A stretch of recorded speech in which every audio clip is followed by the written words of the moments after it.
Bueno, todo tiene que ver con todo y seguramente la política y las políticas que se emplean, se utilizan, se dan en el marco de una sociedad también tienen que ver, ¿no? ¿Y de qué hablamos? De esta violencia social que hace tiempo, que tenemos, que no es nueva de hace unos días, sino que de hace varios años que nos viene acompañando y me parece que se nos va agudizando.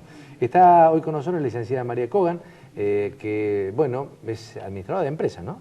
Sí, estudié, hice la carrera de contador, después hice la carrera de la licenciatura en administración y después por estudios me especialicé en todos los temas de comportamiento social. Que eso es lo que queremos charlar con usted y le agradezco que haya venido. Estuvimos compartiendo gracias hace un tiempo allí en la Fundación Ulton una charla que me pareció muy interesante. ¿Qué nos está pasando? ¿Por qué hay tanta violencia? Yo siempre les digo, digamos, para hacerlo general, yo siempre digo que hay un problema de educación. Y cuando hablo de educación, generalmente todo el mundo piensa en la educación escolar, no pasa por eso. Es decir, creo que evidentemente, además de la educación escolar, que sabemos la crisis por la que está atravesando, tenemos otros problemas de educación. Hay determinadas cosas que antes nos pasaban y que de pronto yo digo, todo el que estudió una carrera sabe que la teoría la tiene, pero realmente para poder hacerlo bien, tiene que hacer práctica de eso. Y nosotros tenemos teoría de educación vial, tenemos teoría de educación cívica, democrática, de eso lo aprendimos todos. Pero como no lo hacemos en la diaria, entonces lo hemos olvidado. Eso por un lado, eso por la falta de educación. Y la otra es esto de la intolerancia y la falta de respeto por el otro. Sí, es que eso es lo que más uno ve. Claro, eso es lo que más se da, especialmente en la calle. O sea, cuando nosotros hablamos de violencia urbana, hablamos de que realmente el hombre, por ejemplo, yo se lo explicaba la otra vez, ha perdido esto de tener control sobre sus emociones. Que eso es fundamental. El control de las emociones. Hace algunos años apareció que el hombre no solamente necesitaba ser inteligente, sino que necesitaba tener inteligencia emocional. Y la inteligencia emocional estaba relacionada con el control que ejerce sobre las emociones y sobre todas aquellas cosas que tienen que ver con la violencia, la agresión, la angustia, la ansiedad. El hombre está capacitado para tener y ejercer control sobre eso, pero no lo ejerce. Entonces, ¿qué hace?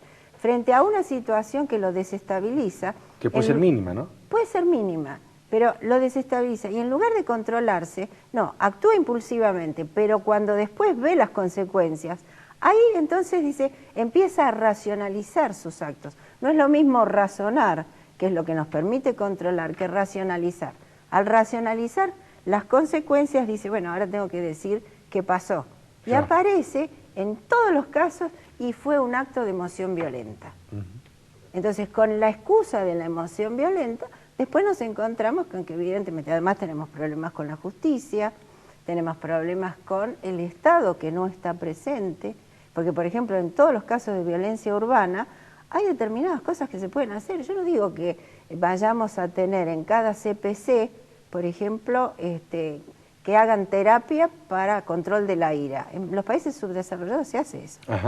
Es decir, las personas que de pronto tienen una contienda en la calle, entonces si realmente se agreden físicamente, los condenan, los sentencian a hacer una terapia de 30, 40, 50 días o más en contra, digamos, para controlar la ira. Pero si no se hace eso, además tienen, en lugar que pagar una multa, tienen que hacer trabajos comunitarios. ¿Por qué no implementamos eso? Si usted se enoja con alguien y amaga pegarle, qué sé yo, sacar alguna herramienta de eso y no lo hace, bueno, ya solamente por hacer eso tiene 10 días de trabajo comunitario. Y en muchos países van desde una semana, 2 semanas, hasta un año de trabajo comunitario. Me parece que en eso que usted, ese ejemplo que está dando, si bien no está legislado eso puntualmente, me parece que esta situación de anomia que me parece que vivimos en general es lo que nos permite transgredir permanentemente la ley. Exactamente. Es decir, como no existe, digamos, la falta, a ver, frente a esto tenés que hacer esto otro, pero no pasa nada. ¿No? Es decir, fíjese lo que pasó con los linchamientos. Las 7 personas que están imputadas pero están en libertad. Quiere decir que si mañana se encuentran con una situación parecida, pueden hacer lo mismo. Claro, lo que piensan eso es que no estoy justificando en absoluto el linchamiento, lo hemos dicho muchas veces, pero aquellos que han sido víctimas del delito dicen, bueno, lo que pasa es que a los tipos no los ponen presos, y si no entran por una puerta y salen por la otra, entonces nosotros hacemos justicia por mano propia. Estamos en un círculo vicioso. Es un círculo vicioso, y bueno, por eso digo, el Estado no toma participación, la justicia, evidentemente, no sé si es insuficiente, ineficaz, ineficiente, una mezcla de todo. Porque la justicia evidentemente no responde. ¿Cómo hacemos, si es que hay alguna mínimo decálogo, o no sé, aunque sea 2 o 3 puntas, para decir cómo controlamos esa ira que ustedes señalan? ¿Hay forma de controlarla? Y por supuesto, por eso digo que frente a... Si no hay pena, no hay forma de controlarla. O sea, primero... Pero desde lo personal es muy difícil. No, desde lo personal lo que pasa es que evidentemente es contagioso. O sea, usted ve a alguien que está pasando por una situación y realmente, no sé por qué, pero la gente... Yo lo he visto en algunos casos. A veces cuando veo los que venden en el centro, sí, y entonces viene... Los manteros. Los manteros. Entonces viene alguno de los negocios, se enoja, y viene otro de los negocios y se enoja, y se van sumando, y a medida que se van sumando, esto es como la patota. Usted solo puede llegar a tener control, quizás puede llegar a ejercer control, pero cuando está acompañado, el control lo pierde, porque la patota, digamos, se suma justamente por esto de que somos muchos y no se nota, y sí se nota. En estos últimos 2 minutos quería hablar un poquito, como pantallazo al menos, del bullying, que es otra de las cosas que comienzan a aparecer, a visibilizarse hoy. No sé si siempre existió o no, o ahora tiene otro condimento. Siempre existió, siempre hubo este tipo de problemática, pero realmente, digamos, como que ahora es algo que está muy de moda.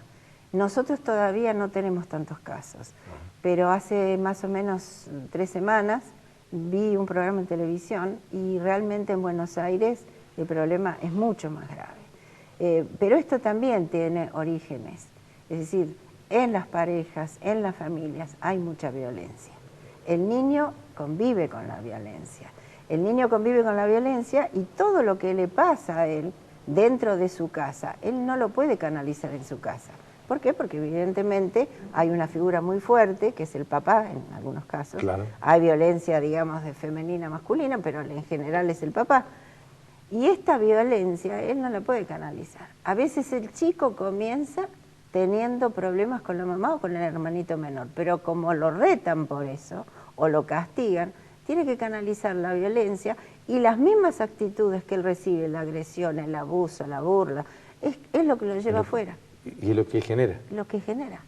Ahora, yo digo, ¿la escuela está en condiciones de llevar adelante una solución para eso? No puede. Es difícil que la maestra, primero que la maestra no está capacitada, y segundo, que cuando los maestros, porque aparte estuve en una reunión y los padres dicen, nosotros trabajamos con los valores, nosotros trabajamos... Pero ¿quiénes son los que trabajan con los valores? Los maestros y los padres de los agredidos. Los padres de los agresores están siempre ausentes, porque los padres de los agresores, en general, son parejas que tienen problemas de violencia. Sí, claro, muy difícil pedirle en un programa de televisión que usted dé una solución, ni tal vez la tenga tampoco, digo, como solución, tiene herramientas, pero después depende de una sociedad en general que me parece que aún está adormecida para tomar decisiones en cuanto a quienes deben tomarlas, ¿no? Por supuesto, pero creo que evidentemente si nosotros empezamos a tener idea de que tenemos que volver a hablar en la mesa, el otro día hablamos más de la comunicación, si en la mesa del diálogo, en la hora del diálogo de la familia empezamos a hablar de valores, de aquellas cosas que tienen que ver con lo cotidiano, papá encontró una billetera y la devolvió, en lugar de decir qué tonto, no nene, porque esa billetera podría haber sido mía, mirá vos que esas cosas hoy no se hablan. Para eso tenemos que empezar a guardar los celulares, por ejemplo, y no tenernos en la mesa. Y bueno, pero evidentemente, pero es así. Sí. Usted va a una reunión donde hay, qué sé yo, familiares y amigos y no se hablan porque tienen el celular a mano. María, muchas gracias por estar hoy con nosotros, pero no cree que se va a librar porque la vamos a volver a invitar para charlar un poco más de estas cosas. Es que hay mucha violencia, lamentablemente me encantaría venir, pero no para hablar de este tema. Algún día para decir que estamos solucionando. Ojalá, pero vamos a convocar nuevamente. Muchas gracias por estar hoy con nosotros. Gracias. Vamos a la pausa, volvemos con el último bloque, no se vaya.